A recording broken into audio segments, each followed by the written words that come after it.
Good morning, and welcome to the Green Comedy PaulCast. It is April 1st, 2024.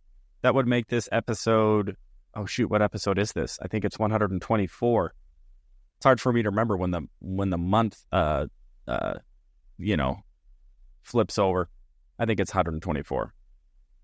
So, welcome to Las Vegas edition of the Green Comedy PaulCast. As you can see, I am not in my normal podcast studio in Arizona.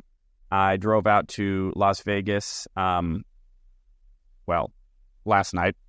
Again, I always film these the night before, so that's why it's night out, but I release it in the morning. So I can't fool you all. Hey, wait a minute. It's not the morning. You're right, it's not. So here's the lovely Vegas background, although it's mostly just a reflection of my hotel room and me. Oh, look, there's my hands.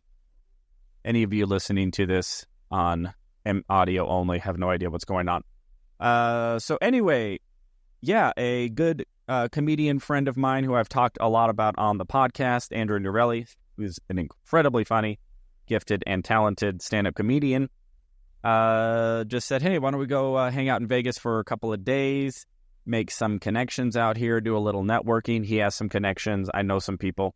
So I don't really have a specific agenda for being in Vegas other than just to be here, go schmooze at some of the comedy clubs.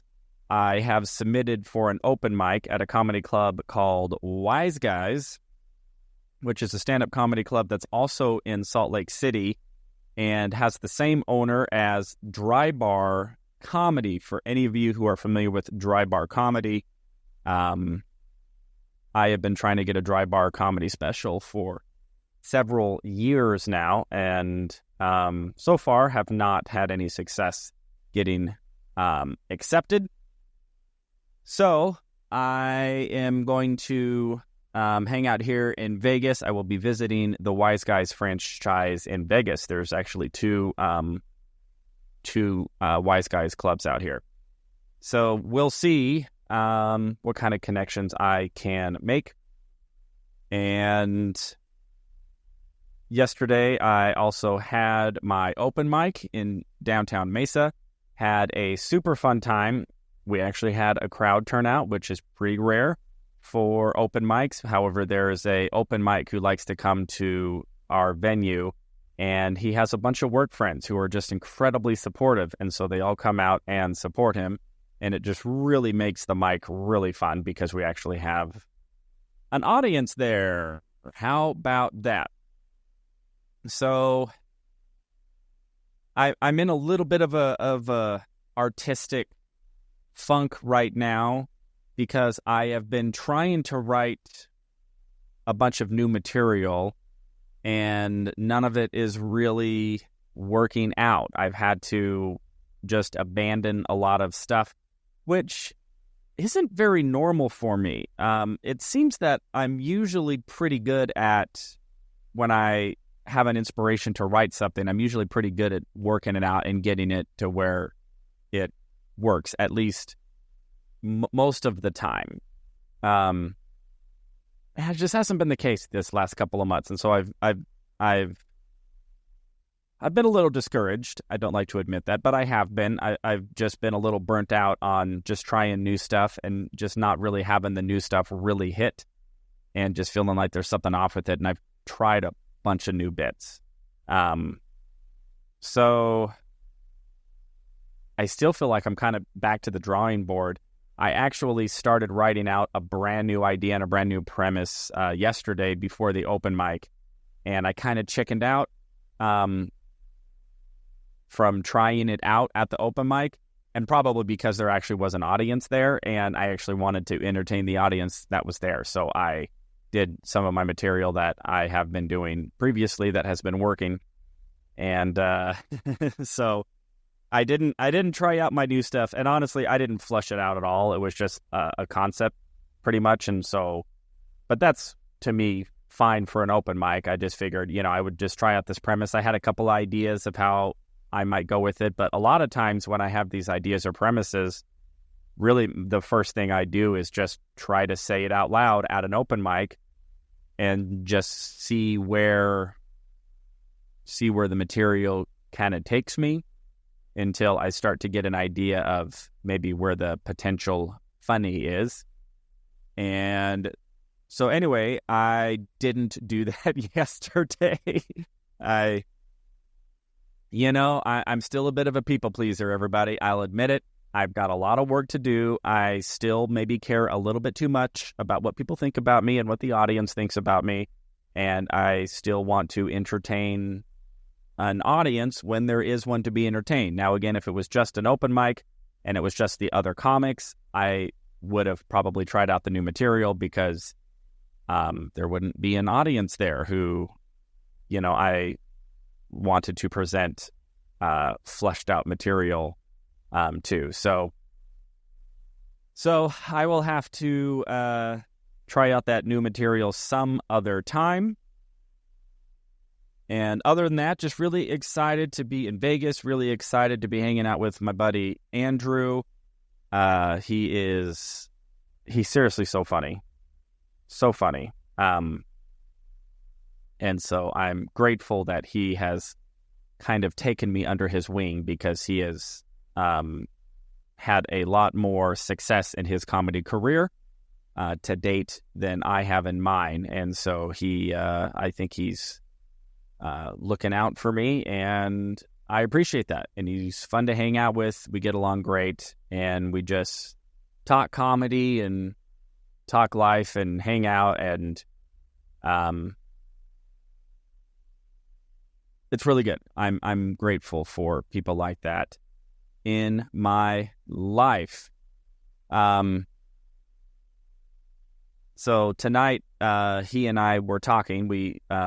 He came to Vegas, I came to Vegas, and we were talking over dinner, and I was talking about a little bit of this writing slump that I was in, and he just said, he just goes, yeah, that's how it is. He goes, you just write and write and write and write, and he goes, almost none of it works. And there was something sort of discouraging about that, because it is a good reminder of just how much writing and how much work it takes just to get a solid stand-up comedy bit. And I've mentioned this before. I really don't think audiences who watch comedy maybe understand that. I think there's a bit of a illusion that stand-up comedy is all spontaneous, that when a stand-up comedian is on stage, that it's just spontaneity. They're just up there talking off the top of their heads and just saying whatever comes in their mind, and they just happen to be funny people, so it comes across as funny. And then the comics who say things that aren't funny, it's just because they aren't really funny people. And there's just so much more. It's the whole glacier analogy. I mean, 80% of what makes a stand-up comedian funny, the audience never sees. A lot of it is just relentless writing, relentless open mics, relentless refining, trying new jokes, trying new premises, trying new tags, trying new punchlines over and over and over and over and over again. Writing, open mic, open mic, open mic, open mic, open mic, open mic. And then after years and years and years and years, then you start to get a stand-up comedian who can stand on stage and say funny things for 5, 10, 15, 20 plus minutes. So that is the process that I'm in, and hearing somebody like Andrew, who has been very prolific. I think he has 4 stand-up comedy albums, and all of them are brilliant. So he's got 4 hours of solid stand-up comedy. And to hear him say, like, yeah, it's just a lot of writing and then throwing out. I'm like, oh, good. I've done a lot of the throwing out. I'm good at the throwing out phase of this equation, but I would like to get to the stuff that I actually am going to keep and be funny part of the equation. All right. I had to step away for a second, but I am back. But you all probably didn't know that. So anyway, that is where I'm at right now, is again, trying to just find this next batch of material. I don't know why. It's been a lot harder to come by this time around than it has previously in my life. I think a lot of it too is, I don't know, I've just had so many like major life changes happen in the last couple of years, and also a lot of changes internally to where I don't feel like I'm the same, like even the same person I was a couple of years ago. And so it's a little challenging for me to write in the same voice that I was writing a couple of years ago. It doesn't resonate with me, but I don't know what my new voice is. And so it's not a matter of just trying to find new material. It's also a matter of trying to, like, who am I? I don't know who I am anymore. I say that sadly, but it's true. So that is where I'm at on my journey to accomplish my dreams, fulfill all of my wildest hopes and ambitions.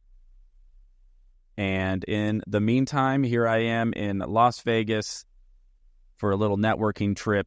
We'll see what adventures await me, who I might meet, and what connections I get to make. So I know these last couple of episodes have been short, but my updates have been short as well. So I am going to leave it there for tonight's episode, or this morning's episode, here in Las Vegas, but I will be coming to you live from Vegas every day this week until Thursday at least, and I will keep you updated how things go. So thank you so much for listening to the Paul Green Comedy PaulCast, a podcast by a dreamer for dreamers out there, documenting my journey as a stand-up comedian and an actor, and I look forward to talking to you all tomorrow. I hope your dreams are going well, and I love you all so much. I will talk to you tomorrow.